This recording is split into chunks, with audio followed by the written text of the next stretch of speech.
त्यांच्या कृपादाने कथेचा विस्तारू बाबाजी सद्गुरु दास तुका नमो ज्ञानेश्वरा निवृत्ती उदारा सोपान देवा मुक्ताबाई नमो त्रिभुवन पवनी आद्यंत्र जननी देवाची या जगत उद्धाराची धरिला अवतार विरविला परिवार सिद्धाईचा ओम ब्रह्मानंदम परम सुखदम केवलम ज्ञानमूर्ती द्वंद्वातीतं गगनसदृशं तत्त्वमध्यादिलक्षणम् एकं नित्यं विमलमचलं सर्वदी साक्षीभूतं भावार्थितं त्रिगुणरहितं सद्गुरुं तन्नमामि।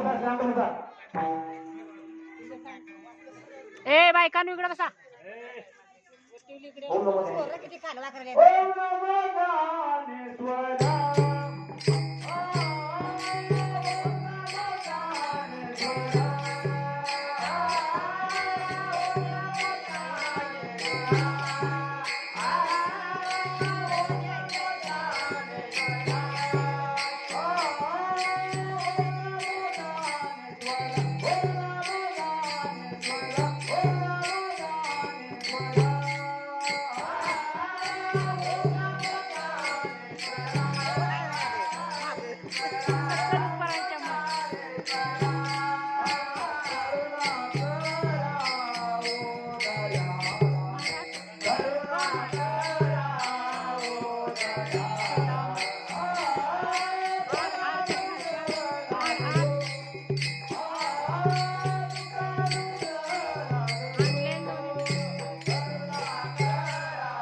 चराचरी कला कुसरी काही जगणे बोलतो वचने आदिवासी का तुमचे अनुग्रह लागलो पवन गालो चराचरी एका जनार्दनी तुमचा दास त्याची पूर्वादी आस तुमचा अनुग्रह लागलो पवन गालो चराचरी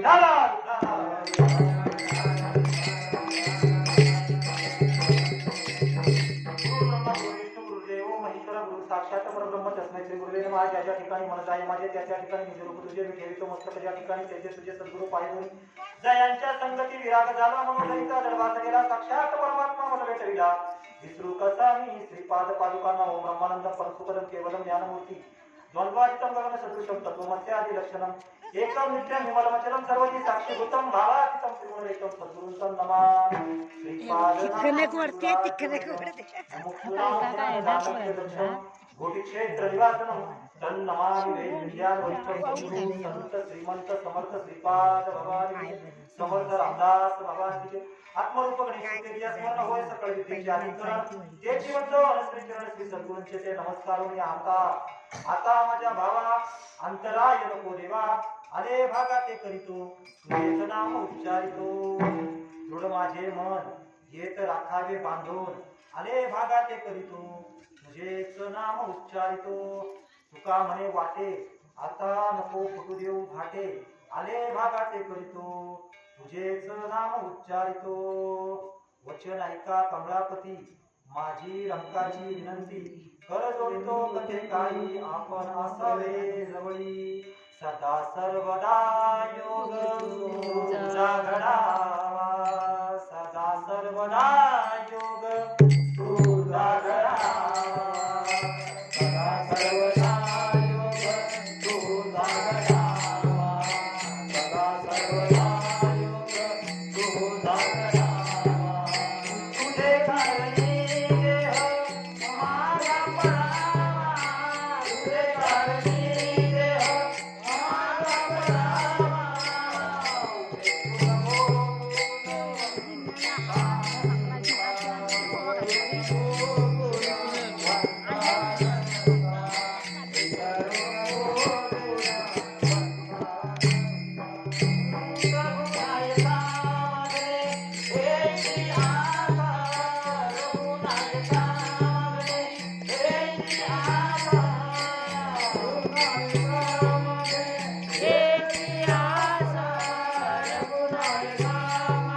मरणा आधी सावध व्हावे आपुले स्वहित करून घ्यावे जन्म घालू नये वाया मानवाची उत्तम काया प्रस्तुत प्राप्त प्रसंग प्राप्त समय प्राप्त घटिका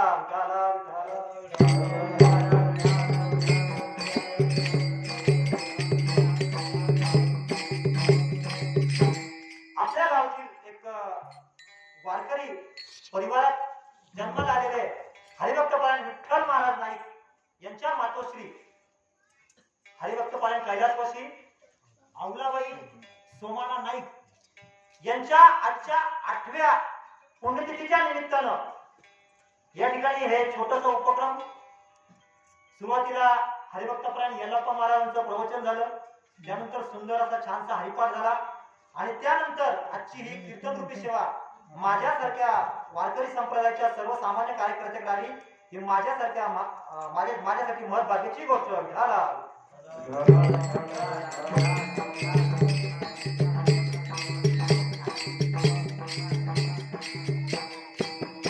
तुमच्यासारख्या भाग्यवंतांच्या चरणी सेवा समर्पित करत असताना निवडून घेतलेला अभंग महाराष्ट्र राज्यातील महाराष्ट्र भूषण देवाचे असणारे लाडके भक्त नामदेव आहे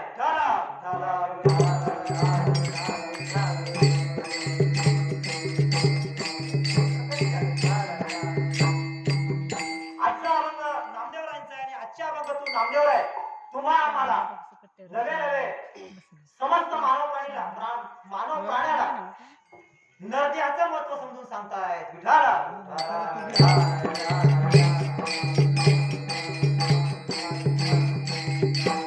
मायबाप वयानं ज्ञानानं श्रेष्ठ मंडळी समोर बसलेले आहेत वयानं ज्ञानानं श्रेष्ठ मंडळी आजूबाजूला उभी आहेत वास्तविक चांगला जर बारीक वेळेत विचार केला तर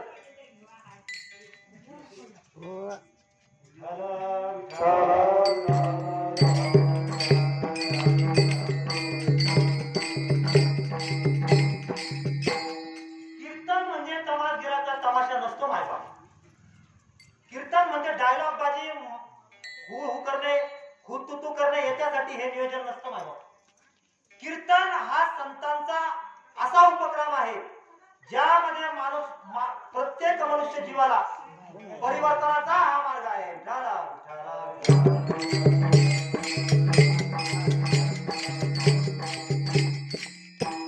वयाने ज्ञानाने श्रेष्ठ मंडळी समोर उभे वयाने ज्ञानाने श्रेष्ठ मंडळी आजूबाजूला उभे आणि तुमच्यासारख्या ज्ञानवृद्ध अनुभव सिद्ध तपोवृद्ध मंडळी पुढं उभा केलेलं हे लेकरू वास्तविक चांगला जर बारीक विचार केला तर एक सर्वसामान्य कुटुंबामध्ये जन्माला आलो असामान्य अशा संतांची भेट झाली आणि जो अनुभव जीवनामध्ये आला तो यथावती यथावत तुमच्या पुढे मांडण्याचा प्रयत्न करणार या शंका नाही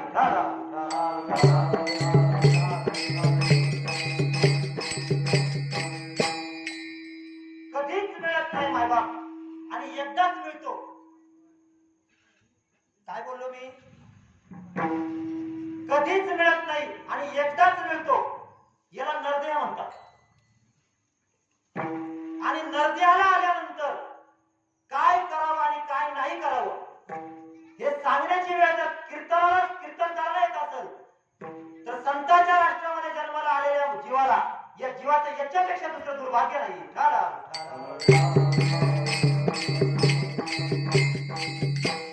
क्षणभर विचार केला तर तुम्ही आम्ही अशा राष्ट्रामध्ये जन्मलोय कोणत्या राष्ट्रामध्ये जन्मलो आणि काय या राष्ट्राची महती आहे हे जर तुम्हाला ऐकायचं असेल तर टाळकरी मंडळ एकदा मोठ्या प्रेमाला भजन करा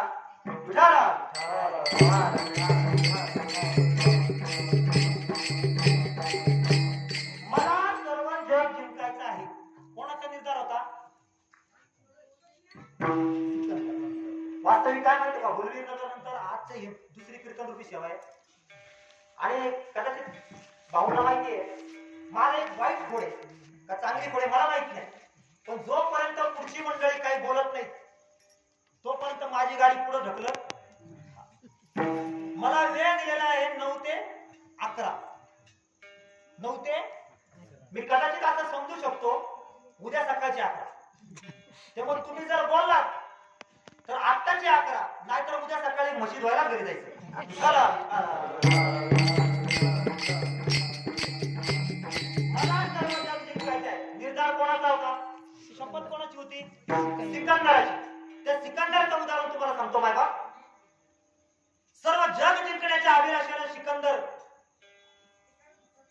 आपल्या राष्ट्राच्या बाहेर निघाला. सर्व जग जिंकून घेतलं. अमेरिका असन, रशिया असन, जपान असन, तुर्कस्तान असन, पाकिस्तान असन, अजून काय असेल, सर्व जग जिंकून घेतलं. आणि सरते शेवटी वेळ आली हिंदुस्थानची. आणि हिंदुस्थानवर आक्रमण करण्यापूर्वी सिकंदराने थोडा विचार केला. ते सांगितलं, ज्या राष्ट्रावरती आक्रमण करायचंय ते सामान्य राष्ट्र, ते संतांची आणि शुरांचा वारसा ज्या भूमीला लाभलेला आहे असं राष्ट्र आहे माय बाप. म्हणजे चार चांगल्या लोकांचा सल्ला घ्यावा आणि त्याच्यानंतर इथं आक्रमण करावं. म्हणून आपल्या मंत्रिमंडळाला बसवलं आणि मंत्रिमंडळाला बसवल्यानंतर विचार विनिमय केला. म्हणे आता बाकीचं सर्व जग जिंकून झालंय, राहिलं फक्त हिंदुस्थान. चला हिंदुस्थानवर स्वारी करायची. म्हणे आता काय करायचं? विचार विनिमय सुरू झाली, चर्चा सुरू झाली. काही मंडळींनी सांगितलं, म्हणे महाराज आपल्याकडे एवढं मनुष्यबळ आहे, काय हरकत नाही स्वारी करायला. काही शहाण्या सुरत्या मंडळींनी सांगितलं, म्हणे महाराज विचारपूर्वक विचार करा. काही अति ज्ञानी होते, त्यांनी सांगितलं, म्हणे मायबाप महाराज असं करा, हिंदुस्थानवर आक्रमण करण्यापूर्वी एखाद्या शहाण्या सुरत्या माणसाचा सल्ला घ्या. सिकंदराने विचार केला. म्हणजे शहाण्या सुरत्या माणसाचा विचारच घ्यायचा आहे. तर मग आपले गुरु काय वाईट? आपल्या गुरुदेवाला विचार नाही करता हा सिकंदर गेला मायबाप. आणि विचारायला गेल्यानंतर सिकंदराच्या गुरुला सिकंदर विचारतो, म्हणे सर्व हिंदुस्थानवर स्वारी झाली, सर्व जगावर स्वारी झाली, आता राहिल्यापैकी फक्त राहिला हिंदुस्थान. आणि हिंदुस्थानवर स्वारी करायची. म्हणे आता काय तुमचा विचार आहे सांगा. सिकंदराच्या गुरुने सांगितलं, म्हणे हरकत नाही, जा पण जरा जपून जा. सद्गुरु वाकोनी सापडे ना सोया, सद्गुरु वाकोनी सापडे ना सोया.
आधी प्रमाणे मग लोकांना येणार आहे त्या विषयानंतर. आता विषयांतर होईल. असो, सिकंदरचा गुरु सिकंदरला सांगतो, म्हणतो राजा जायला काय हरकत नाही, पण जरा विचारपूर्वक जा. बर ठीक आहे म्हटला सिकंदर. कारण पहिलाच उन्मत्त झाला होता सगळं बाकीचं जग जिंकून. अंतेने नाडीला तुका म्हणे वाया गेले. त्यावेळेला हा सिकंदर आपल्या गुरुला सांगतो, म्हणजे हरकत नाही गुरुदेव, तुम्ही सांगताय विचारपूर्वक विचार करून जाईल, पण येताना तुमच्यासाठी काय आहे? काय विचारतोय हा सिकंदर? येताना माझ्यासाठी तुमच्यासाठी मी काय आणू? मनातल्या मनात सिकंदराचा गुरु म्हणतो तू परत ये, एवढंच झालं. तरी सिकंदर विचारतो, गुरुदेवा येताना मी तुमच्यासाठी काय आणू हिंदुस्थानवरून? तेव्हा सिकंदराचा गुरु सिकंदराला सांगतो, बाकी काही नको आणू, येताना माझ्यासाठी 3 गोष्टी घेऊन ये. म्हणजे काय 3 गोष्टी? म्हणजे सगळ्यात पहिली गोष्ट, सर्व विश्वामध्ये श्रेष्ठ त्या ठिकाणी त्या हिंदुस्थानचा धर्मग्रंथ आहे, त्याचं नाव आहे गीता. विश्वामध्ये श्रेष्ठ जर पाहिलं तर आमचा कोणता धर्म आहे? सामान्य समजू नका.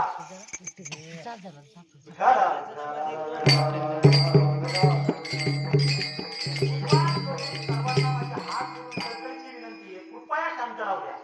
तुम्ही जर विक्षेप आणला तर मला डिस्टर्ब होईल. ए घराकडे जा. आणि कीर्तन ऐकायचंच नसेल ना तर आपल्या घरी जा. मला एमएटी असेल या भागातला खूप अनुभव आहे हा. कृपा करून मला पुन्हा सांगायची वेळ येऊन देऊ नका. आणि हे चांगलं कीर्तन करणं खूप वाईट गोष्ट आहे काका. आमच्यासारखे कीर्तनकार या गावचा अनुभव 4 गावात घेऊन जातात. त्यामुळे विनंती आहे, पुन्हा कोणी विक्षेप करू नका.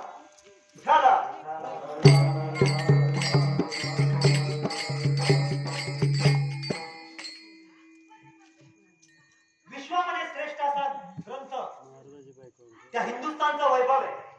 हा जगामध्ये जर सर्वात श्रेष्ठ पाहिलं तर मायबाप आपली भगवद्गीता आहे. थोडस विषयांतर करून पुन्हा विषयावर येतो. माझ्या हिंदू धर्माचा धर्मग्रंथ भगवद्गीता तत्वज्ञान सांगण्यासाठी शिकागोच्या परिषदेमध्ये स्वामी विवेकानंद गेले. हा माझा धर्मग्रंथ किती श्रेष्ठ तुम्हाला सांगून देतो. गेल्यानंतर स्वामी विवेकानंद पहिल्यांदा गेले, प्रथम गेले. पहिली एंट्री झाली. पहिली एंट्री झाल्यानंतर स्वाभाविकता पहिली बोलण्याची संधी विवेकानंदांना मिळायला पाहिजे होती.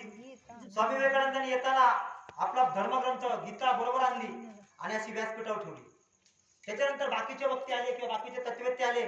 त्यांनी एकमेकांनी त्या भगवद्गीतेवरती काय ठेवला? एक आपला स्वतःचा धर्मग्रंथ ठेवला. सगळ्यात वरती जो कोणता ग्रंथ असेल त्याच्यानंतर त्या ठिकाणी तत्ववेत्ता आला किंवा सूत्रसंचालक आला आणि त्यांनी तो वरचा ग्रंथ उचलला. वास्तविकता पहिली संधी कोणाला मिळायला पाहिजे होती?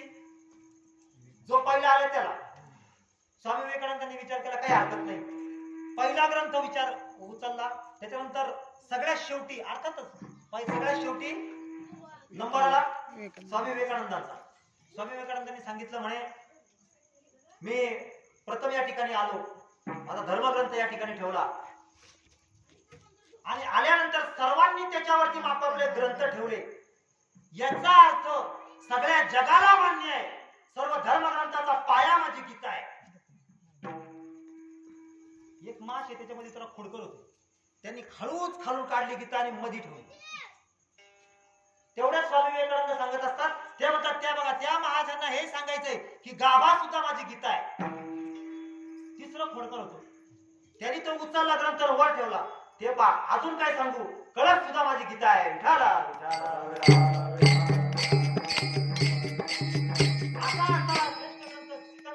सिकंदराला सांगतो येताना त्या धर्मग्रंथाची एक प्रत माझ्यासाठी घेऊन ये. बर अजून काय गुरुदेव म्हणे येताना सर्व विश्वामध्ये श्रेष्ठ अशी नदी त्या हिंदुस्थानचा वैभव आहे.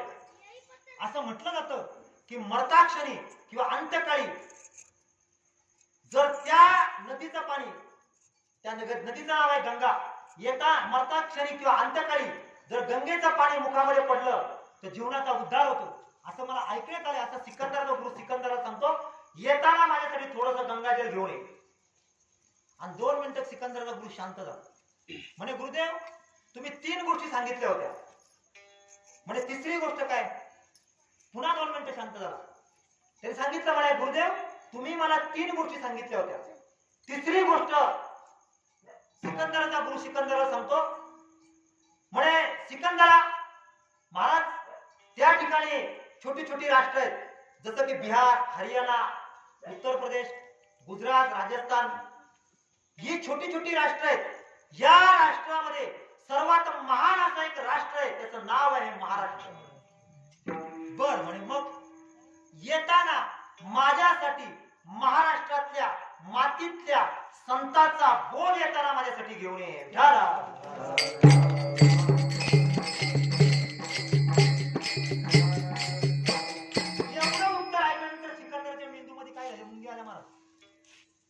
सिकंदराचा गुरु विचार करतो ज्याला मी मार्गदर्शन करायला गेलोय, ज्याच्याकडे मी मार्गदर्शनच मागायला गेलोय, त्यालाच महाराष्ट्रातल्या मातीच्या संतांच्या बोधाची गरज भासावा.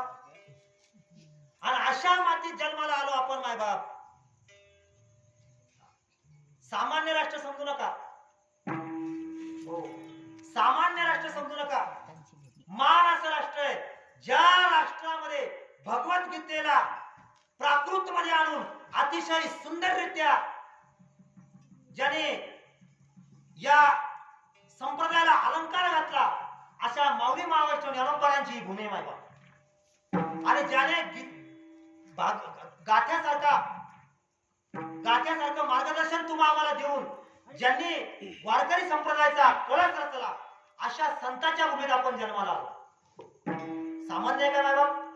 मग संतांच्या भूमीत जन्माला आल्यानंतर काय करावं आणि काय नाही करावं याचं मार्गदर्शन जर या व्यासपीठावर सांगण्याची वेळ येत असेल तर याच्यासारखं दुर्दैव नाही.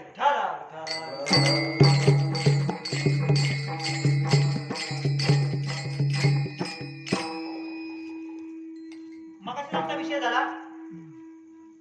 ज्ञानेश्वरीच्या अध्याय 5व्या अध्यायाच्या 11व्या श्लोकामध्ये ज्ञानोबा सांगत असतात, देख सकळ मनुष्य जात स्वभाव ताच भजनशील. जन्माला आलेला प्रत्येक जीव या ठिकाणी भजनशील आहे. पण नवे अजून त्याच्या पुढे जाऊन सांगतो, या राष्ट्रामध्ये भक्ती करत नाही असा एकही जीव नाही काका. आहे का तुमच्या वाचून तुमच्या इथं भक्ती करत नाही असा एक तरी जीव आहे का? आणि भक्ती जर करत नसेल तर नाथबाबा त्याला सांगत असतात, भक्ती विना पशु कशाशी वाढला. भक्ती विना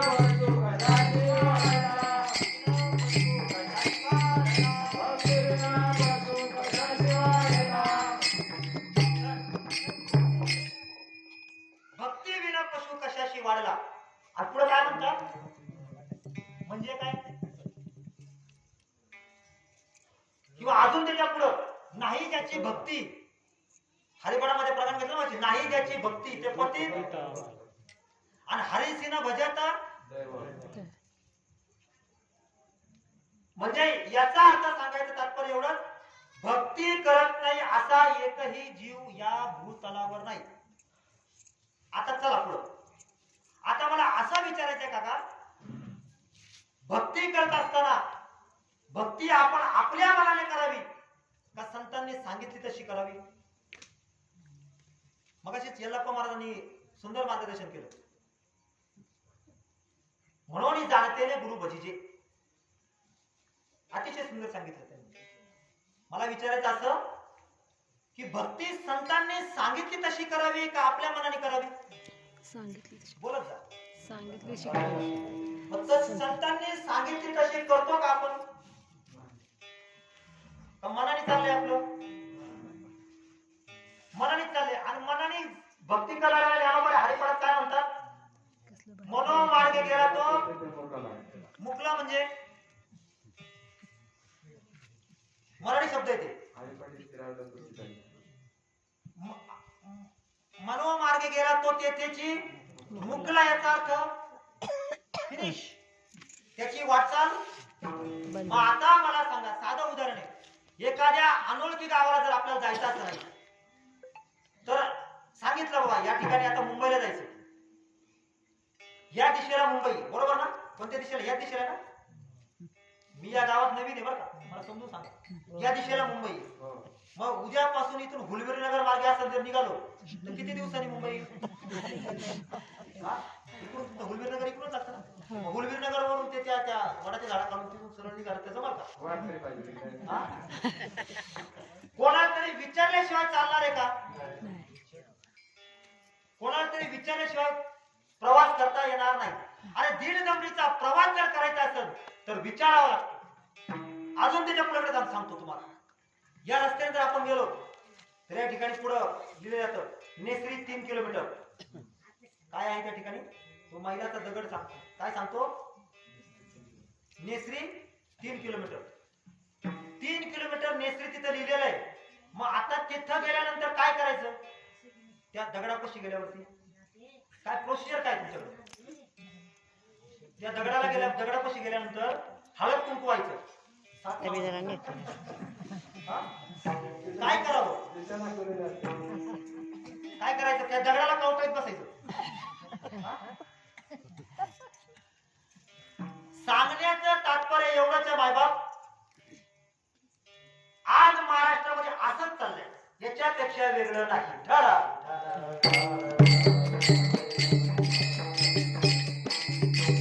आज मैलाच्या दगडाला कवटाळून आपला प्रवास चालू आहे. कसा चालू आहे आपली भक्ती? आपला प्रवास कसा चालू आहे? मैलाच्या दगडाला कवटाळून चालू आहे. नाही का वेगळं आहे काही? हा, वेगळं काहीच नाही. तसंच चाललंय का वेगळं काही चाललंय? हा, तसंच चालू आहे ना, आहे का नाही? ज्ञानेश्वरी मध्ये असं लिहिलेली आहे, 9व्या अध्यायाच्या 3ऱ्या श्लोकामध्ये उभी, तैसा हृदयामध्ये मी रामू. काय करायचं? ज्ञानेश्वरी डोक्यावर घ्यायची. कुठून बुवा उचलून आणला तुम्ही महाराज? आमच्या ज्ञानेश्वरीची निंदा करतो? अरे दगडाला कवटाळून प्रवास होणार. प्रवास जर करायचा असेल तर 3 किलोमीटर दगडाला विचारून पुढे चालावं लागेल. ज्ञानेश्वरी मध्ये लिहिलेलं आहे, तैसा हृदयामध्ये मी रामू. काय करावं लागेल? अजून समजलं नसेल तर पुढचं उदाहरण सांगू का? पुढचं उदाहरण सांगतो तुम्हाला. टाळकरी म्हणजे जरा भजन करायचं.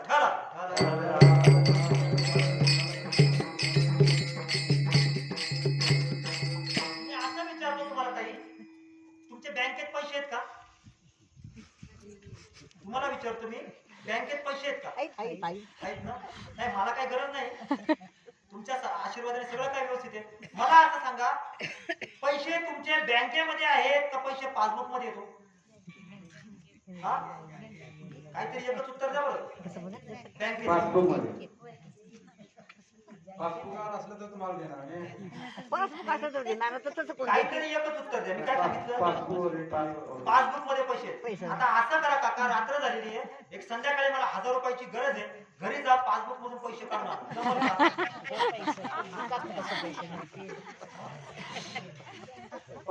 मला सांगायचंय काय, पैसे पासबुक मध्ये आहेत, पण काय केलेलं आहे? ठेवलेलं आहे. पैसे पासबुक मध्ये नाही म्हणण्याची सोय नाही. काय गिरवलंय? अक्षर गिरवलेत. 30,000 40,000 काय गिरवलीत? अक्षर गिरवलीत. ज्ञानेश्वरी भागवतात काय गिरकवलीत? अक्षर. तैसा हृदयामध्ये मी रामू. काय गिरकवलीत? अक्षर गिरकवलीत. आहे का नाही? आहे ना? ऍक्च्युली जर तुम्हाला पैसे पाहिजे असतील तर काय करावं लागेल? बँकेत पासबुक घेऊन बँकेमध्ये जावं लागेल. तिथं स्लिप भरावं लागेल आणि कॅशियर कडून बँक आपल्यावर उपकार करेल आणि त्यांचे पैसे आपल्याला देईल का आपलेच पैसे देईल? आपलेच पैसे. मला काय सांगायचं जरा विषय समजून घ्या बरं. ज्ञानी मंडळी, बँक आपल्याला आपलेच पैसे देते ताई का उपकार करते आपल्यावरती? इकडं ज्ञानेश्वरी भागवतामध्ये असं लिहिलेलं आहे, तैसा हृदयामध्ये रामू. हे अक्षर गिरकवली. इकडं तसंच उदाहरण आहे. बँकेच्या पासबुकामध्ये 30-40,000 जी काही अमाऊंट लिहिलेली आहे ती अक्षर गिरकवली आहे. ऍक्च्युली बँकेतली जर पैसे पाहिजे असेल तर चलन भरावं लागतं, बँकेमध्ये तडफडावं लागतं आणि तिथं गेल्यानंतर बँक आपल्यावर उपकार करत नाही, आपलेच पैसे आपल्याला दिले जातात. हे जसं आहे तसं परमार्थात तसंच आहे. का वेगळे? जातो का आपण त्या मार्गाने? खरं सांगू का, आपला परमार्थ बोलायचं झालं ना तर निव्वळ सिजनेबल परमार्थ. निव्वळ सिजनेबल परमार्थ. सप्ताह आला का सफेद, सप्ताह गेला का रंगीबेरंगी. त्याच्यात पण नका. मी तुमच्या विषयी सांगत, मी आमच्या गावाकडे. मला तुमच्या गावाचं काही माहितीच नाही. मी आमच्या गावाकडे सांगतो. आमच्या माळा म्हणजे त्याच्या पुढे सांगू का, सप्त्यात घालायच्या हप्त्यात काढायच्या. कशा? सप्त्यात घालायच्या आणि हप्त्यात आपल्या सिजनेबल माळ आहे. त्याच्या पुढे सांगायचं झालं ना, आज माळकरी काय उद्योग करते सांगायचं न सांगण्यासारख्या गोष्टी तिथून. गळ्यामध्ये तुळशीची माळ आहे. जेने विठ्ठल मात्रा घ्यावी त्याने पथ्य रोज सांगायचं. जिच्या नावाचं मंगळसूत्र घातलंय तिने रोज सांगायचं मी तुमचीच आहे, मी तुमचीच आहे, मी तुमचीच आहे. आणि पुढे सांगू का थोडं वाईट आहे. आणि रोज गल्लीच्या काठी आणायच्या. तिला बायको म्हणावं का काय म्हणावं.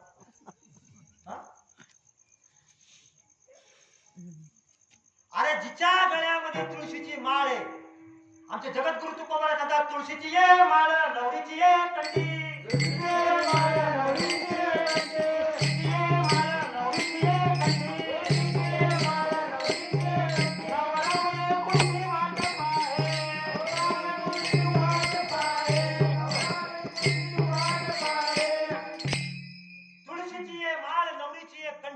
आणि नवरा वैकुंठी कशासाठी पाठवले आपल्याला.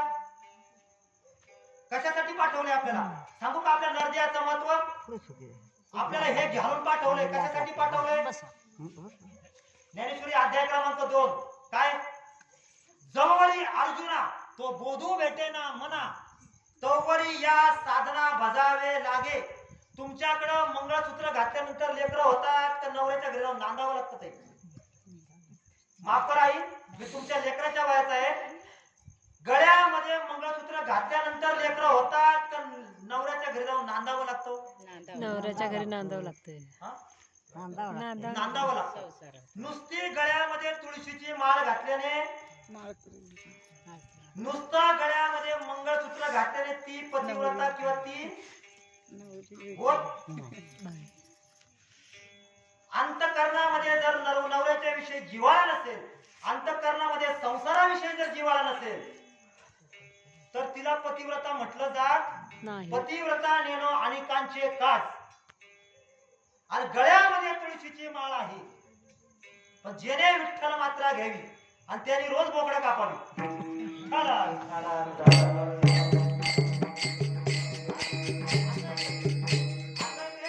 जेने विठ्ठल मात्रा घ्यावी आणि त्यांनी काही करावं असं आहे का.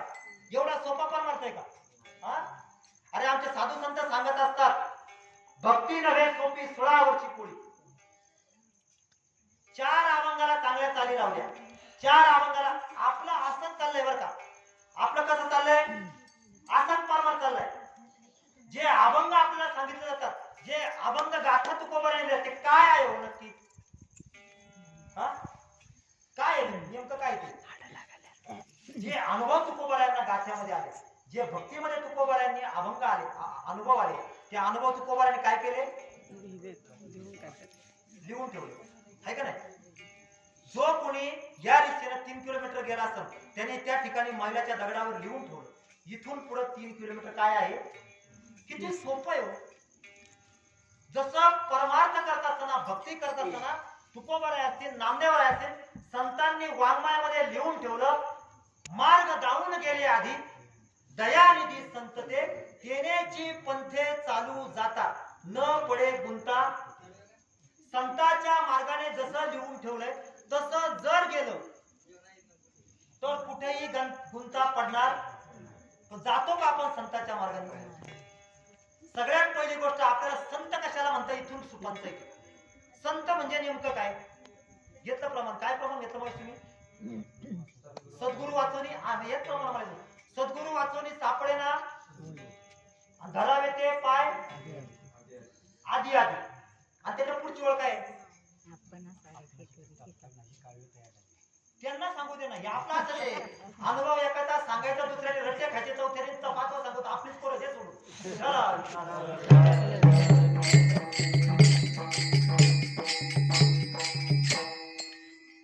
मार्ग काय प्रमाण सद्गुरु वाचून सापडे ना आणि धरावे ते पाय आधी आधी. आणि पुढची ओळख काय आपणा सारखे करीती. याचा अर्थ काय हो तुम्ही आमच्या बॅगा व्हायच्या आता त्याचा अर्थ होतो का. याचा अर्थ असा होतो का. याचा अर्थ त्याचा तुम्ही आमच्या बॅगा व्हायच्या. आपणा सारखे करीती तात्काळ नाही काळ वेळ. आपल्या जीवनामध्ये जर संतांची भेट झाली असेल तर बघा संत बांगनाथचं उदाहरण आहे. ज्ञानोबांना विरोध कोणी केला हो आळंदीमध्ये? हा शाबास. ज्ञानोबांना विरोध कोणी केला? विसोबा खेचर. बरोबर आहे ना? आता चालू आहे की मालिका टीव्हीला, अजून काय सांगावं लोकांना? चालू आहे मालिका टीव्हीला ती का तुमच्याकडे ती दिसत नाही? हाय चालू. कोणी विरोध केला? विसोबा खेचराने विरोध केला. कोणाला? ज्ञानोबारायांना. हाय का नाही? पाठीवरती मांडे भासताना विसोबा खेचराने पाहिलं आणि ज्ञानोबारायांना शरण गेला. कोण? विसोबा खेचर. ज्ञानोबारायांनी दूर लोटला का जवळ केला? हा निस्ता जवळ नाही केला. आज ज्यांचा अभंग आपण सेवेकरता घेतला ना त्यांचा गुरु करून ठेवला. याला म्हणायचं आपणा सारखे करीती तात्काळ. नाही तर आम्ही तुमचे गुरु आणि तुम्ही आमचे शिष्य. पळा पाया वा द्या झाला झाला. असंच चाललंय महाराष्ट्रात. कसं चाललंय? हे असंच चाललंय महाराष्ट्रामध्ये.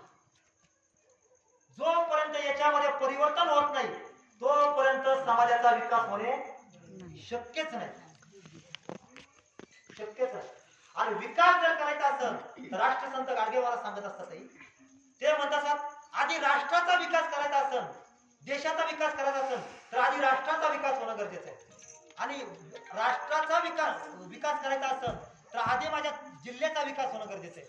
आणि जिल्ह्याचा विकास व्हायचा असेल तर आधी माझ्या तालुक्याचा विकास होणं गरजेचं आहे. आणि तालुक्याचा विकास व्हायचा असेल तर आधी माझ्या गावचा विकास होणं गरजेचं आहे.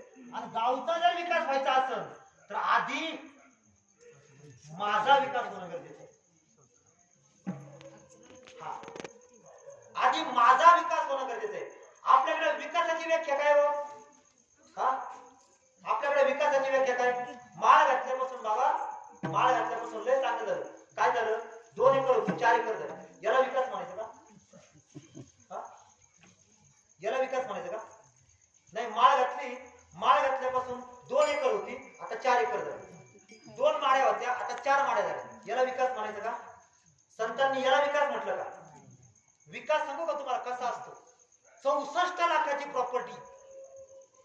किती लाखाची? 16व्या शतकामध्ये. आजचं व्हॅल्युएशन काढा. 16व्या शतकामध्ये 64 लाखाची प्रॉपर्टी दान देऊन टाकली. याला म्हणायचं विकास. उठाला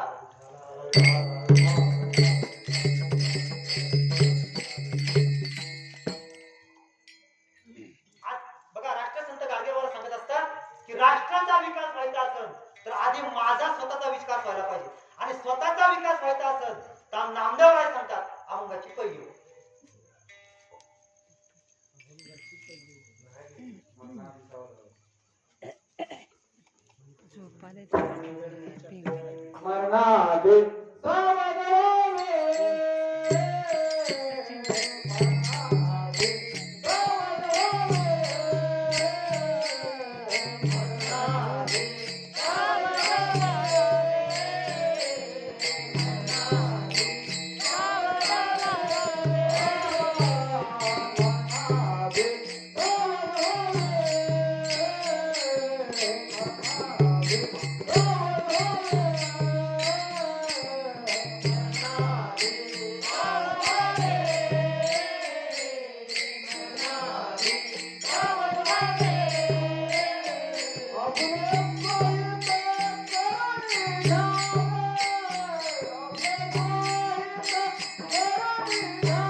नामदेव राय सांगत असतात अरे मरायचा दिवस उजडायला यायच्या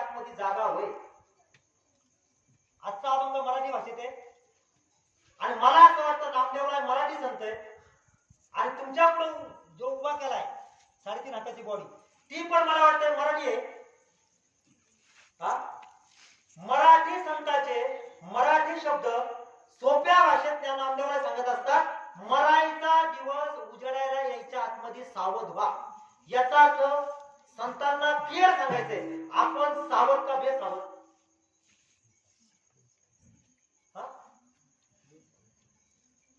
मान्य आहे की तुम्हाला.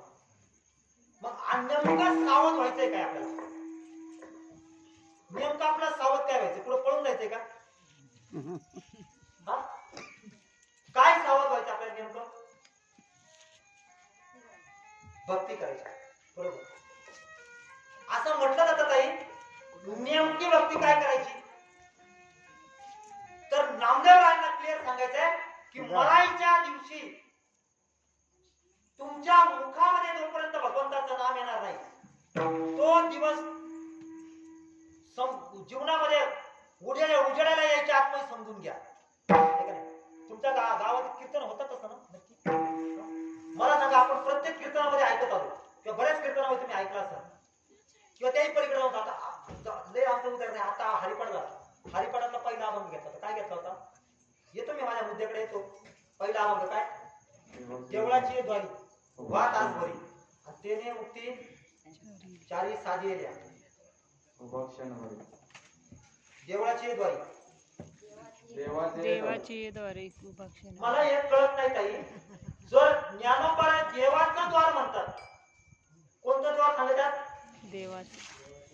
मग 28 अभंगाचा हरिपाठ ज्ञानोबाने लिहिला. मग तुम्हाला असं म्हणायचंय का ल टाकायचं राहिले. हा नेमकं देवाचं दार का देवळाचं दार. देवाचं. आपण कुठे उभं राहतोय. देवळाच्या. आपल्या वायरी कशा जोडल्यात नक्की.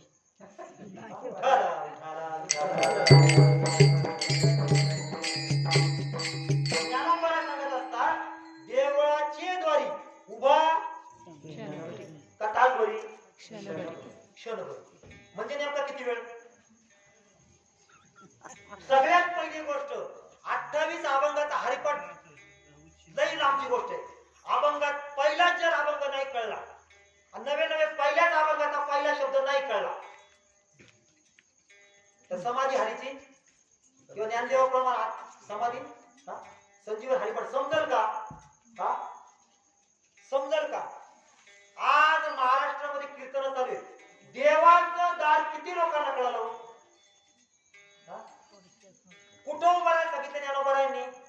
हाय का आपण संतांच्या मार्गाने करतो का नेमकं. काय सांगितलंय संतांनी. देवाची द्वारी उभा क्षणभरी. ज्ञानोबाराय क्लिअर म्हणतात देवाच्या. बरं ज्ञानोबाराय म्हटले म्हणजे खोटा असेल का ते. एक शब्द असं खोटा म्हणून दाखवा. हा ज्या अर्थी ज्ञानोबाराय म्हटले ते असत्य असेल का. म्हणून दाखवा ना हिंमत असेल तर. ज्या अर्थी ज्ञानोबाराय म्हटले ते सत्य असेल ना. ते म्हणतात देवाची द्वारी उभा क्षणभरी. क्षणभर म्हणजे नेमकं किती. एक सांगू का तुम्हाला आपल्या कीर्तनामध्ये ना एवढंच विषय ऐकायला मिळणार का. जर कुणी अपेक्षेने बसला असेल की जोक विनोद डायलॉग बाजी ऐकायला मिळेल या असला प्रकार मला कीर्तनात सांगता येत. असला प्रकार मला कीर्तनात सांगता येत नाही. कीर्तन ही परंपरा ही संतांची परंपरा आहे आणि या परंपरेची एकरूप राहून मी फक्त एवढाच विचार मानतो. याच्या पलीकडे जास्त मला मानता येत नाही. संतांचाच विचार तुम्हाला सांगणार आणि जो पण विचार सांगणार त्याला पुरावा देऊन सांगणार. ज्या अर्थी ज्ञानोबा म्हणतात देवाची द्वारी उभा क्षणभरी आणि तेने मुक्ती चारी साजेला. चार मुक्तीने पुढचा विषय. आपण नेमकं देवाच्या दारात उभं राहतो का देवळाच्या दारात. मग देवाचं दार नेमकं काय. जोपर्यंत याचं उत्तर जीवनामध्ये सापडत नाही किती भक्ती करा पाप येते ना. ते कितीही भक्ती करा ते काय आहे. ज्ञानोबारांचा ज्ञानेश्वरीचा अध्याय त्यांचंच मत सांगतात की जोपर्यंत हे समजत नाही तोपर्यंत जीवाकडून जे काही घडलं जातं ते सर्व पापात गणती जा. सांगतो ओवी. स्वर्गा पुण्यात्मका पापे येईजे पापात्मका पापे नरका जाईजे माते जे नाही पाहिजे ते शुद्ध पुण्य. आणि शुद्ध पुण्याची जर प्राप्ती करायची असेल तर ज्ञानोबा सांगतात देवाची द्वारी उभा क्षणभरी. किती कीर्तन झाली इथं आतापर्यंत. हा? बरीच झाली असं. मला बाकीच्यांचं काही विचारायचं नाही. किती लोकांनी महाराजांनी देवाचं दार समजून दिलं. हा? 700 वर्ष झाली ओळली गेला. किती वर्ष झाली ताई? 700 वर्ष झाली ओळ. कुणी विचार केला आतापर्यंत? इथं नक्की देवळाचं दार सांगितलंय का देवाचं दार सांगितलंय? याचा अर्थ मी देवळाची निंदा करतो का? हा? अरे देवळामध्ये जे बसवलेलं आहे ते प्रतीक आहे, तिथं निश्चित जायचंय. पण तरीही ज्ञानोबा सांगत असतात की तिथं गेल्यानंतर पुण्य आणि पाप घडेल. पण तुम्हाला जर चारी मुक्तीची गरज असेल तर तुम्हाला देवाच्या दारात उभं राहावं लागेल, देवळाच्या नाही. मग देवाचं दार म्हणजे नेमकं काय? आणि ते विठाला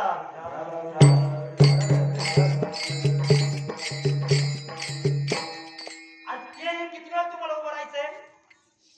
क्षणभर. आपण किती वेळ उभं राहतो देवळाच्या दारात? तासभर. काही तर अशा आडव्या पडतात, काही तर दिवसभर तिथे बसून राहतात. आमच्याकडे बसून राहते दिवसभर. मग आपण देवळाच्या दारात बसतो का देवाच्या दारात बसतो? आपण देवळाच्या दारात बसतो. ज्ञानोबा म्हणतात जर चार मुक्तीची गरज असेल, जर जीवनामध्ये जन्म मरण टाळायचं असेल तर एकच गोष्ट करा, काय? देवाच्या द्वारी आणि मग समाधी पुढची. तिथपर्यंत जायचा विषय लय लांबचा आहे. आधी देवाचं दार कळलं पाहिजे. सांगतो तुम्हाला मंडळी, टाळकरी मंडळी, एकदम मोठ्या प्रेमानं भजन करा. विठाला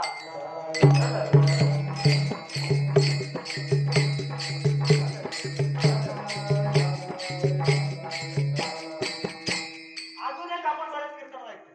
देख सकळ मनुष्य जात स्वभावताच प्रत्येक जीव आईच्या पोटामध्ये भजन करत होता. बरोबर आहे. प्रत्येक महाराज या ठिकाणी सांगून गेले का नाही सांगून गेले? प्रत्येक कीर्तनामध्ये सांगितलं होतं प्रत्येक जीव आईच्या पोटात असताना भजन करीत होता. बरोबर आहे. येतो मी. मला जे सांगायचं आहे देवाचं दार, मी आज देवाचं दार सांगितल्याशिवाय विठोबा रुक्माई करणारच नाही. मी पण कच्च्या गुरुचा चेहरा नाही. अरे सिंहाच्या जबड्यात घालील हात मोजील दात, ही जात माझ्या श्रीपाद बाबांची. सांगूनच जाईल आज देवाचं दार. बघा प्रत्येक कीर्तनामध्ये आपण आतापर्यंत ऐकत आलोय ते प्रत्येक जीव आईच्या पोटामध्ये असताना भजन करत होता. खरंय? खरंय? नाही तर म्हणा, केसच दाखल करतो. खरं आहे. प्रत्येक जीव आईच्या पोटामध्ये भजन करत होता. काय करत होता? पक्वात कितीत लावला होता? टाळकरी कुठल्या साईडला उभी होती आई? विना कोणत्या स्वरात होता? याचा अर्थ मी भजनाची निंदा करतो का? अरे भागवत धर्माचा प्रचार करायचा असेल तर हे भजन गरजेचं आहे, आणि जीवनाचा उद्धार करायचा असेल तर ते भजन गरजेचं आहे. आईच्या पोटामध्ये असताना प्रत्येक जीव भजन करतो, इथून सांगितलं जातं रोज. मग सप्ताह संपला जरा बाजूला घ्या ना कोपऱ्यात त्यांना आणि विचारा ना, गुरु करावा दणकट त्याचा पकडावा मनगट, प्रश्न विचारावे दोन, एक देव कोण आणि मी सोंग सांग ना. उत्तर देता आलं तर सांगायचं. इथून रोज सांगितलं जातं एक सकळ मनुष्य जात स्वभाव ताच भजनशील. आईच्या पोटात प्रत्येक जीव भजन करत होता. पण काय करत होता सांगाल कोण? बरं चला पुढे अजून जाऊ त्याच्यावर. ज्यार्थी ज्ञानोबा असं म्हणत असतात देख सकळ मनुष्य जात म्हणजे जन्माला आलेला प्रत्येक जीव भजनशील आहे. जन्माला आलेला प्रत्येक जीव आईच्या पोटामध्ये भजन करत होता. आता तुम्ही आम्ही महाराष्ट्रात राहतो, अजून थोडं 50-60 किलोमीटर गेलं तिकडे बेळगाव लागतं. बरोबर आहे ना? कर्नाटकची बॉर्डर लागते. बरोबर आहे ना? मग मी माझ्या मराठी आईच्या पोटामध्ये असेल तर भजन मराठीत करत असेल का? आणि कानडी भाषेतला जीव आईच्या पोटामध्ये कानडी भाषेत भजन करत असेल का? रशियन आईच्या पोटामध्ये रशियन बाळ रशियन भाषेत भजन करत असेल का? नेमका तो शब्द काय असेल सांगितलं कोणी आतापर्यंत? जोपर्यंत याचा उलगडा होत नाही ना बाबा, तोपर्यंत जीवना मरणाचा फेरा चुकूच शकत नाही. किती वेळा जन्मा यावे आणि किती व्हावे फजित. आणि नामदेवराय सांगत असतात या हेच जर समजून घ्यायचं असं तर मरणाचा दिवस उदयाला यायच्या आतमध्ये समजून घ्या. आणि तोपर्यंत जर समजून घेतलं नाही तर कदाचित पुढचा जन्म कुत्र्याचा येऊ शकतो. लोकांच्या काठ्या खाऊ खाऊ मरावं लागत. या जन्मात जर समजून घेतलं नाही काका तर पुढचा जन्म बैलाचा येऊ शकतो. आई साहेब, पाठीवरती जुकाट आणि झूज ठेवू ठेवू मरावं लागेल, आवतं ओढू ओढू मरावं लागेल. बर का? नामदेवरायांना सरळ शब्दात मराठी शब्दात सांगायचंय, मरणाआधी सावध व्हावे. याचा अर्थ ते म्हणतात या जन्मात जर समजून घेतलं नाही तर कदाचित पुढचा जन्म डुकराचा येऊ शकतो. गोखाडीमध्ये तोंड घालू घालू मरावं लागेल. अरे ते सांगत असतात, कळकळीला पोट तिकडे सांगत असतात, मरायचा दिवस उजेडायला यायच्या आतमध्ये काय समजून घे, एवढीच गोष्ट समजून घे. ज्ञानोबाने सांगितलं तेवढीच गोष्ट समजून घे.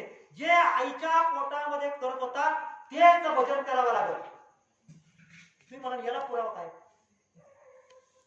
प्रत्येक गोष्टीचा पुरावा दिला तुम्ही जाणार नाही पुढे. तुम्ही म्हणा पुढे काय, या त्या आईच्या पोटामध्ये जे भजन करत होता नेमकं ते भजन काय होतं? बरं, तिथं भजन दिलं केलं, 9 महिने 9 दिवस भरले, जन्मा येतो जीव, आला का नाही? आणि तिथं काय वचन देऊन आला? काय वचन देऊन आला? आठविन पाय हा माझा नवतो, आठविन पाय हा माझा नवतो, रात्री दिवस पांडुरंगा,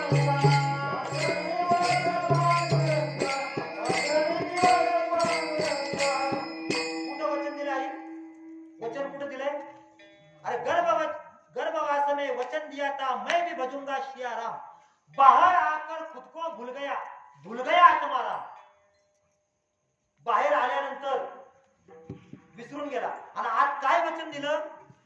आठवीन पाय हा माझा नवस, रात्र आणि दिवस पांडुरंगा.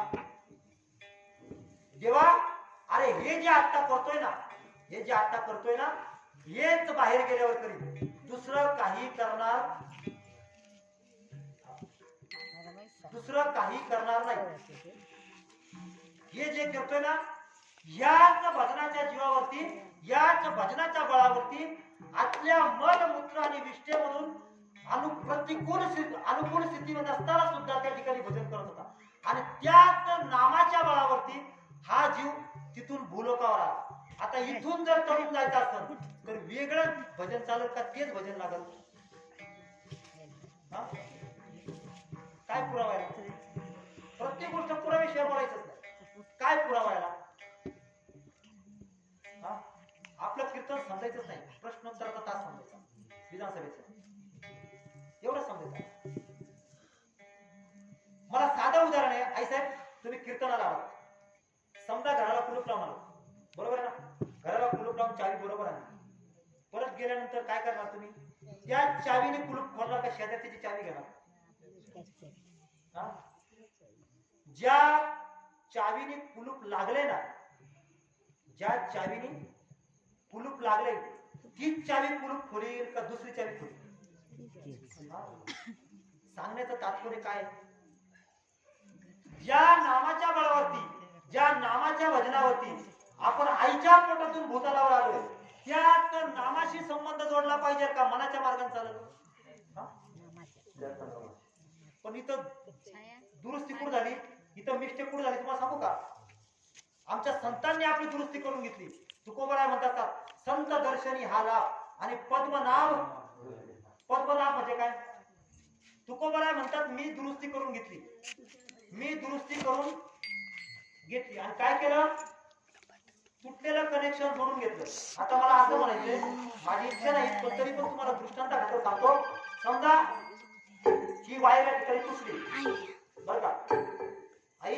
ही वायर समजा या ठिकाणी तुटली तर कुठं जोडावं लागेल? इथं जोडावं लागेल तर तिकडे जोडावं लागेल तर निश्चित जाऊन जोडावं लागेल? जिथं तुटलं तिथं कुठं तुटलंय आपलं? कुठं तुटलंय? आमचे तुकोबराय सांगत असतात माझं तुटलं तिथं मी जोडून घेतलं. काय? संत दर्शनी हा लाभ. कुठं तुटलं होतं? आपलं? जाऊ दे त्यांचं, चला विठाला विठाला विठाला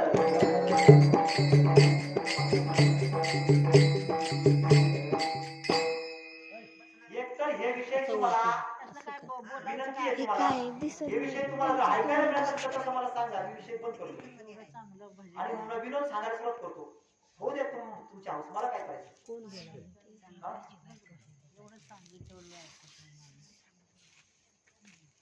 एवढंच सांगितलं मग शिका बाबा चर्चा करू नका मुळात खरं सांगू का तुमच्या एकमेकीचा काळापर्यंत मला अनुभव होते हा या अनुभवला विचारा हेच अनुभव आहे आणि म्हणून इथं टाळत असतो बऱ्याच वेळा येणं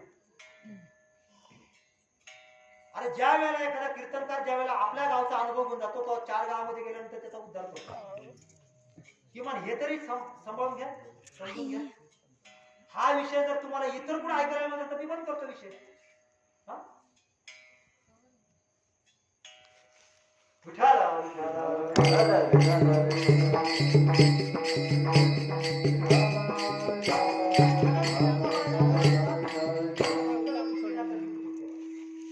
जगद्गुरु तुकोबाराय सांगत असतात की संत दर्शनी हा लाभ मी पद्मनाभ ज्या ठिकाणी माझं तुटलंय त्या ठिकाणी मी जोडून घेतलं ज्या ठिकाणी वायर तुटली वायरमनचं काम काय त्या ठिकाणी जोडायचं वायरमनचं काम त्या ठिकाणी जिथं तुटलं तिथं जोडावं का भलत्या ठिकाणी जोडावं जगद्गुरु तुकोबाराय सांगत असतात जिथं तुटलं तिथं मी जोडून घेतलं आता आपलं तुटलंय कधी हा सांगू का तुम्हाला तुटलं कधी धरणी वायू लागता स्मरण विसरे तत्वता स्मरण विसरे तत्वता येत असं आतमध्ये स्मरण होतं बाहेर विसरून घ्या स्मरण विसरे तत्वता आणि ओळखू लागे माता पिता आणि कोहम कोहम रडे कवा कवा रडे अजून काय कवा कवा जगद्गुरु तुकोबाराय सांगतात आता तुम्हाला हे सांगतो आपलं तुटलं कुठं सांगितलं आतापर्यंत कीर्तनकार मंडळींनी पण सांगून जातो तुमचं आमचं जिथं तुटलंय ते कुठं तुटलंय फक्त त्या नर्सताईला माहिती कुठं तोडतात बेंबीच्या नाळ जिथं तुटलंय तिथं तुकोबाराय म्हणतात नाभी कमळापाशी मी जोडून घेतलं संत दर्शनी हा लाभ पद्मनाभ जोडीला आता आपण जोडून घेतलाय का आणि तो जर जोडायचा असेल तर रीत काय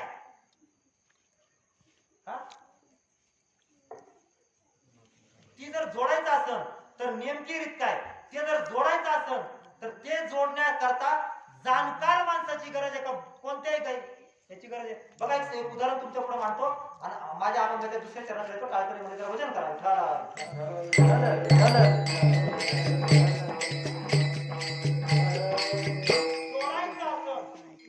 जाणकार माणसाला भेटावा का कोणाला भेटावा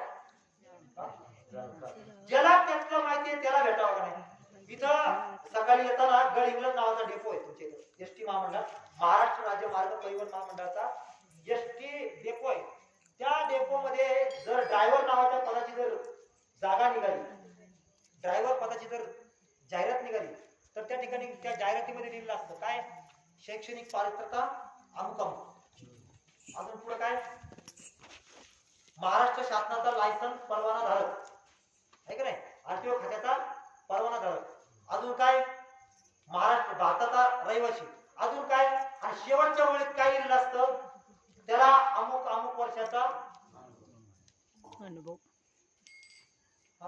काय असावं त्या ठिकाणी अनुभव इथल्याला विचारा इथल्याचा अनुभव काय एक नोकरी जर शोधायची असेल आपल्याला एक नोकरी जर करायची असेल तर सगळे प्रश्न विचारल्यानंतर इंटरव्ह्यू मध्ये विचारलं तर तुझं नाव काय अमुक अमुक राहतो कुठं तमुक तमुक ठिकाणी शिक्षण काय तमुक तमुक आणि सगळ्यात शेवटी एक महत्वाचा प्रश्न विचारतो तुला या कामाचा अनुभव काय आणि जर जीवनाचा प्रवास करायचा असेल 39 प्रवाशाला घेऊन जर प्रवास करायचा असेल तर त्या ठिकाणच्या ड्रायव्हरला सुद्धा अनुभवाची गरज आहे महाराज या ठिकाणी जीवनाचं सूत्र समजून घ्यायचंय त्यांना काही अनुभव असावा का नसावा तुका म्हणे येते अनुभवाप्रमाण आणि शब्दांचे गौरव तुका म्हणे येते असावे जातीचे येड्या गावाचे काम तुका मला म्हणतात जाणत्या माणसाला भेटल्यानंतर जाणता माणूस समजून दिल्याशिवाय राहणार मग जाणता नेमकं कोण मला सांगितलं महाराज जाणता म्हणजे कोण? पांढरी चिकनी चिकनी कपडे घातले असा महाराज. असा का? हा? चिकनी चिकनी कपडे घातले असा महाराज. लय वेदांत सांगतो असा महाराज. हा? तर जो अनुभवाला आणून देतो तो महाराज. हा? जो अनुभवाला आणून देतो त्याची गाडी घ्यावा. बघा सांगायचं तात्पर्य एवढं, ज्या ठिकाणी तुटलं त्या ठिकाणी जोडलं पाहिजे. आणि ज्या ठिकाणी तुटलं मग तुटल्याची रीत काय, जोडण्याची रीत काय? आईच्या पोटामध्ये असताना हा जीव भजन करत होता. कसं करत होता सांगतो तुम्हाला. बघा त्या ठिकाणी जर पाहिलं तर आपल्या हा अनुभव आपल्याला नाही पण या महिला मंडळाला अनुभव. मला सांगा आई, ज्या वेळेला जीव आपल्या किंवा आपण आपल्या आईच्या पोटामध्ये असतो किंवा आपल्या पोटामध्ये ज्या वेळेला बाळ असतं त्यावेळेला महिना तिसरा लागतो. आणि तिसऱ्या महिन्यामध्ये आपलं काय चालू होतं? भूक लागते. बरोबर ना? अनुभव मला नाही पण तुमचं सांगून ऐकून सांगतो. हा? तिसऱ्या महिन्यामध्ये भूक वाढते. भूक वाढते म्हणजे नेमकं काय होतं त्यावेळेला तुम्हाला माहित नसतं तर सकाळच्या नर्स ताईची गाठ घ्या. ती सांगेल माहित नसेल तर नर्स ताईची गाठ घ्या. आणि याच्यामध्ये देवाचं द्वार लपलेलं आहे हे सांगायचं तुम्हाला. मला मुद्दा मी सोडणार नाही. आज तुम्हाला देवाचं बाकी काही नाही समजलं तरी चालत पण आज देवाचं दार समजून दिल्याशिवाय जाणार. बघा आईच्या पोटामध्ये असताना तो जीव भजन करत होता. तो भजन करत होता नेमकं काय करत होता तर मगाची विषय राहिला आपला अर्धवट तोच विषयाकडे पुन्हा येतो. आईच्या पोटामध्ये असताना नेमकं तो भजन काय करता ती ताई सांगेल. सिटी स्कॅन जर केलं किंवा जर त्याला काय म्हणतात एक्सरे जर काढला तर त्या गर्भाच्या चित्रामध्ये दिसतो तो जीव कसा बसलेला आहे. असा बसलेला आहे. असा बसलेला आहे. आणि जेवण घेतो. कुठून घेतो जेवण? नाळीतून. कुठून? नाळीतून. सगळे व्यवहार नुसतं जेवण नाही श्वास सुद्धा त्याचा कुठून चालला असतो? कुठं? ती नाळ कुठं जोडलेली असते? बेंबीला. बेबीला. दुसरं टोक कुठं असतं? वार.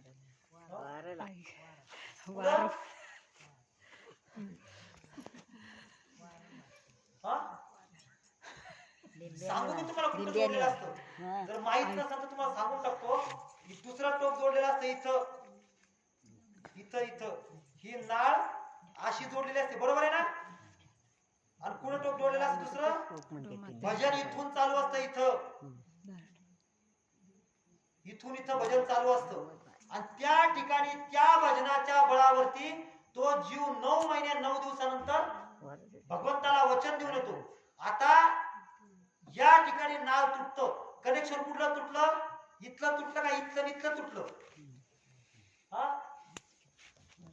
अजून पुढे तुम्हाला सांगतो. 12 वर्ष तुम्ही काय ठेवता त्या लेकराचं? नाव. नाव ठेवता. नाव त्याला 12व्या दिवशी देतात. मग त्याच्या अगोदर त्याचं नाव काय असतं? काहीच नसतं का? काहीच नसतं. बाळा म्हणायचं सांगणाराच जीवनात आला नाही आई. काहीच नसतं. याला उत्तरच नाहीये. उत्तर आहे. ज्ञानोबांना विचारलं ते म्हणतात उपजलिया बालकाशी नाव नाही तयापाशी. संतांनी सगळे शब्द वाङ्मयामध्ये मराठी टाकलेत. नाम हा शब्द हिंदीत का टाकला हो? नाम हा शब्द हिंदीत का टाकला? 12व्या दिवशी दिलं जातं ते नाव असतं. त्याचा संबंध नावाशी असतो. त्याच्या अगोदर त्याचा संबंध नावाशी असतो. आणि जे 12व्या दिवशी मिळतं ते काय असतं? नाव असतं. खरं असतं का खोटं असतं? बोलत जा जरा पुढच्या. तुम्ही बोलले तर टाइम सोडेल. खरं असतं ना? हा? यादीला लागते म्हणजे खरं. खरं यादीत लागते म्हणजे खरं असतं.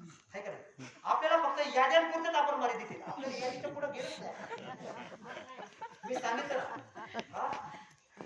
एक उदाहरण सांगतो मग मला सांगा की नाव खरं का खोटं. 2 महिन्यापूर्वी माझे काका वारले.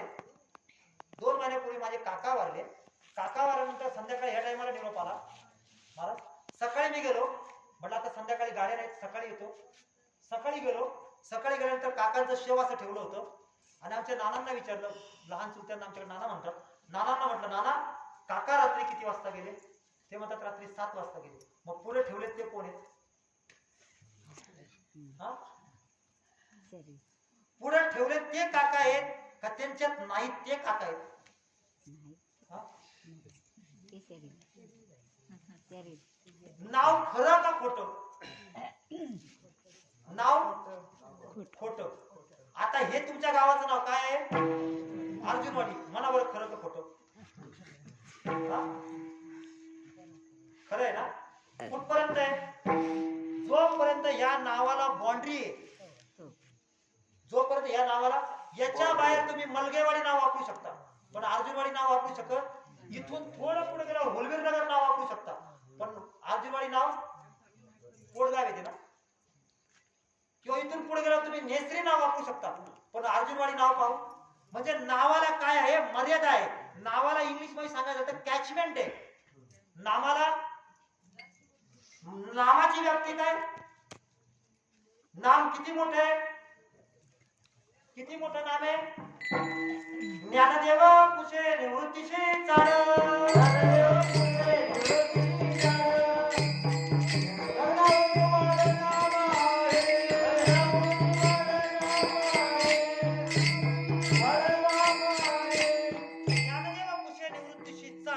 गगनाहुनी वाढ नाव आहे.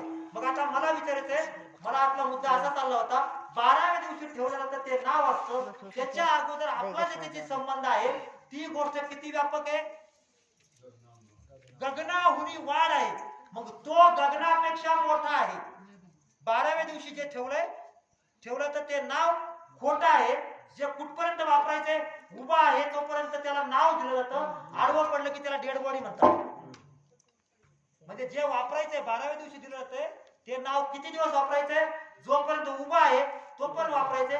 आडवं झालं की संबंध संपला नावाचा. मग 12व्या दिवशी जे ठेवलं जातं आणि त्याच्यानंतर तुमच्याकडं इथं लावलं जातं काय? नाही, इथं लावलं जातं ते तेल. लेकराला आंघोळ घालताना काय लावतात ते? तेल लावतो. हा, तू तेल तेल काय लावता ना? कशाला लावता तू? टाळू भरायसाठी. का? टाळू भरायसाठी. कारण सांगा ना मला. टाळू रिकामी असते ती भरायसाठी. लावता ना तुम्ही? मान्य आहे मला, लावतायत ना? हो. का लावता? पुढे जातच नाही, तिथं थांबतो. हा? अनुभव नसतानाच करायचा आम्ही. थंड होऊन दे, मूल झोपून दे. दुसरं काहीच कारण नाही. तिचे शहर आगे ढकायचा आणि काय मला तेल कोण पाणी करायचं म्हणजे करायचं. आमच्या मागच्यांनी केलं म्हणून आम्ही करत आहोत. पण काय करतो हे समजून घेतलं नाही. हा? ती मग सांगितलं ना, पिछे से आया आगे ढकाया हमें क्या मालूम कौन था. असंच चाललंय. आपली भक्ती सुद्धा अशीच चालली. हा? असंच चाललंय. जोपर्यंत जीवनामध्ये वर्म समजलं जात नाही तोपर्यंत जन्माला येणे आणि मरणे चुकणारच नाही. बघा, या ठिकाणी जोडलं जाते ते नाळ आणि त्याला संतांनी सांगितले देवाचं दान. पुरावा सांगतो तुम्हाला अजून. पाहे आपुल्या शरीरी काय 10वे आपण याच्या पुढे गेलोच नाही. आपला 4 अभंग 4 गवळणी. याच्या पुढे आपण जात नाही. बस एवढंच. जनाबाई सांगत असते, पाहे आपुल्या शरीरी 10वे द्वार पंढरी. कितवं द्वार? किती द्वार आहे त्याला? अजून पुरावा सांगतो. इस बंगले को 10 दरवाजे. कबीर महाराज सांगत असतात, इस बंगले को 10 दरवाजे, बीच में पवन का खंबा, आवत जावत कोई नहीं देखे, यही तो बड़ा अचंबा, बंगला खूब बनाया बे, अंदर नारायण सो. किती दरवाजे त्याला? 10. किती दरवाजे? 10. नक्की? 7 कोण मोजा. 2 डोळे, 2 कान, 2 नाकपुड्या. किती झाले? मोजायचं. मी असं मोजायचं. 6. 6 झाले. 1 2 7 बरोबर. मूत्रपिंड बुद्धाशय 2 8 9 आणि 10. आता 10 काय? मन द्वार.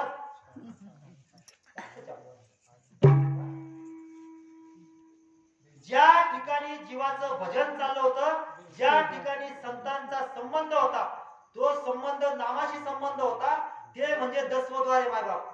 आणि याला आपण ज्या वेळेला जन्माला आलो त्या वेळेला भगवंताने याच्यामध्ये प्रवेश केला. अजून तुम्हाला पुढे सांगतो.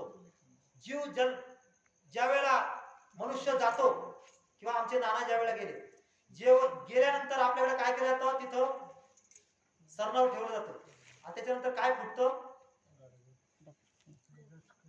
मडकं. आणि त्याच्यानंतर आम्ही सांगतो काय गेला, आता काय गेला, त्याच्या अगोदर त्याच्यामध्ये जीव असतो. म्हणजे प्राण अपानाने किंवा भगवंताने ज्याच्यामध्ये प्रवेश केला ते द्वार हे आहे. आणि जनाबाई सांगते, अरे जी कोणत्याही वारकरी शिक्षण संस्थेत गेली नव्हती, नामदेवरायांची कृपा जनाबाईला होती. आणि जनाबाई सांगत असते, पाहे आपुल्या शरीरी दसवे द्वार पंढरी, आणि दसवे द्वार पंढरी सुहम ब्रह्म विटेवरी बर्वे शोधावे अंतरी. अरे आतमध्ये शोधून बघा. जनाबाईंनी हे सांगितलं. तुकोबारे अजून सांगत असतात, वारकरी आहेस ना तू, वारकरी आहेस ना, काय वारकऱ्याची व्याख्या, काय नक्की वारकऱ्याची व्याख्या हो, कुठून महाराज उचलून आणला, कशाला म्हणायचं वारकरी, सांगा ना, वारकऱ्याची व्याख्या सांगा. गळ्यात तुळशीला माळ घात, तुळशीची माळ घात नाही वारकरी. सिरियल मध्ये पण 3 तासासाठी घातली जाते. वारकऱ्याची व्याख्या तुकोबारांना विचारा, मला मी सांगणार नाही, मी सांगणार पण तुकोबारांनी सांगितलेली व्याख्या सांगतो. तुका म्हणे लक्ष लावणी अंतरी, आणि तोची वारकरी पंढरीचा. तोची याचा अर्थ काय, ती ताई ती शाळेमध्ये येते, ताई तू शाळेत येते ना, किती वेळा बाळगू, 14 वेळा. तो आणि तोची या 2 शब्दामध्ये फरक काय, जर तुकोबरा म्हणतात तो वारकरी पंढरीचा, तर याचा अर्थ सगळे झाले असते, बरोबर आहे. आणि तोची वारकरी पंढरीचा याचा अर्थ बाकीचे, ते तुमचं तुम्ही ठरवा.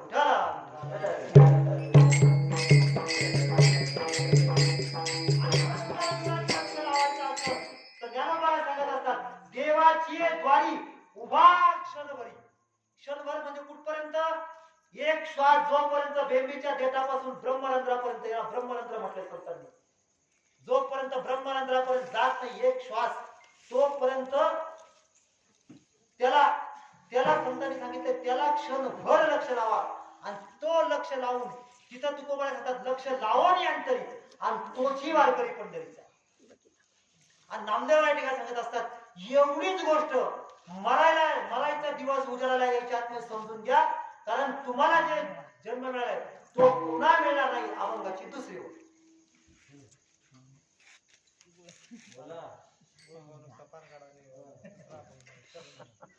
जन्म घालू नये वाया, मानवाची उत्तम काय,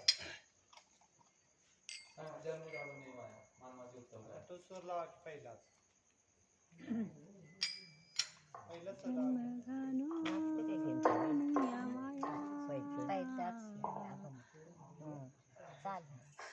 पहिली चाल. जन्म घालू नये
सहित साधून घे. काय साधून घे? अरे मलाईचा दिवस समजा उजेडाला यायच्या आतमध्ये भगवंताचं नाम कशाला म्हणतात आपल्याला अजून तिथपासून फारकत आहे. मग सांगितलं नाव आणि नामाचा फरक. हा तेवढी गोष्ट समजून घे. आणि समजून घ्यायची असेल तर तो समजून घेण्यासाठी एकच योनी या भूतलावर आहे. इतर योनियांच्या ठाई विचार नाही. पशु काय पाप पुण्य जाणीती, उत्तम मध्यम भोग भोगीती. हा तुमच्याकडं कीर्तन प्रवचन माणसांसाठी असतात का कुत्र्या माणसांसाठी असतात? माणसांसाठी. कीर्तन प्रवचन माणसांसाठी, वाऱ्या माणसांसाठी का गाय म्हशींसाठी? आणि मग भजन कोणासाठी? माणसासाठी. संतांना हे चांगलं मान्य आहे, माहितीये की एकच योनी या जीव भूतलावर भजन करू शकते, ती म्हणजे देह सकळ मनुष्य. माणसाशिवाय दुसरा जीव भजन करू शकत नाही. म्हणून या मानव प्राण्याला सांगायचं बाबा रे जन्म घालू नये वाया. तू जन्म वाया घालू नको, कारण पुन्हा हा जन्म तुला मिळणार आहे. आणि मग जन्म वाया घालायचा नसन तर काय समजून घे? भगवंताचं नाम कशाला म्हणतात एवढी गोष्ट समजून घे. आणि भगवंताचं नाम समजून घ्यायचं असेल तर एकदा आपल्याला त्या भगवंताचं मोठ्या प्रेमाने भजन करावं लागेल. गोपाल कुमार जय जय गोपाल कुमार, जय जय गोपाल कुमार, जय गोपाल कुमार, जय गोपाल कुमार, जय गोपाल कुमार,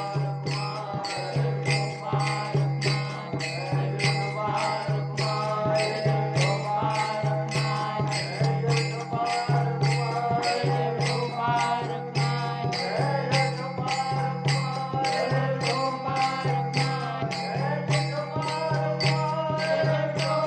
गोपाल कुमार,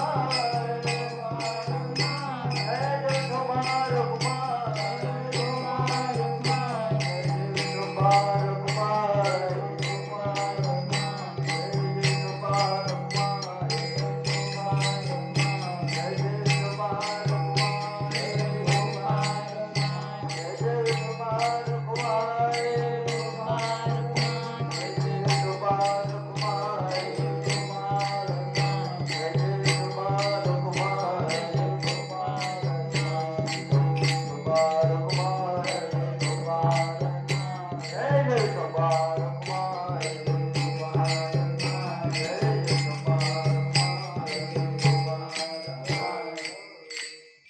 नामदेवला सांगत असतात की बाबा रे जन्म घालू नये वाया.